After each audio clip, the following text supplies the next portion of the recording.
What's the solution to these conflicts of interest? What can we do about this problem of dishonesty? So there's not going to be one solution for dishonesty. Because there's lots of ways in which we're incentivized to view reality in a different way. The first thing we can do is we can get people to think more carefully. We actually find that when we get people to recite the Ten Commandments or sign an honor code or be more aware of their own morality, the amount of cheating goes down. So that's the first thing you can do, just be a bit more aware. Now, I'm not saying you can be aware of dishonesty all day long, but at critical moment, just before we do things that are dangerous, I think we could be more aware. The second thing is about strict rules.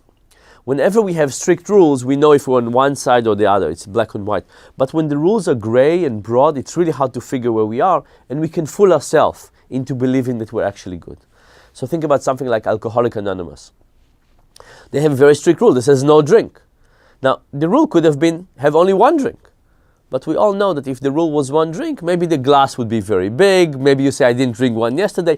We would find all kinds of ways to fool ourselves. So I think companies, corporations, individuals, we have to define more strict and clear rules. Otherwise, the gray zone is going to allow us to fool ourselves into thinking we're honest.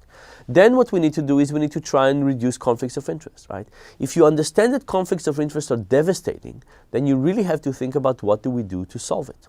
Here is the thing. If we take good people and we put them in a situation of bad conflicts of interest, we would be foolish to expect anything but bad consequences.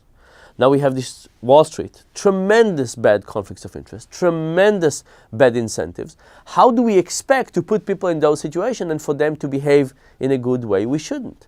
And for me, it's actually quite sad to realize that in all these financial crises, we haven't actually learned the lesson of trying to think about how we systematically decrease these conflicts of interest. Without that, the financial crisis, mortgage-backed security is a symptom, it's not the cause. We'll find other mechanisms to create more conflicts of interest and other mechanisms to take advantage of that. And I think we really have to think about it much more carefully and regulate it to a higher degree.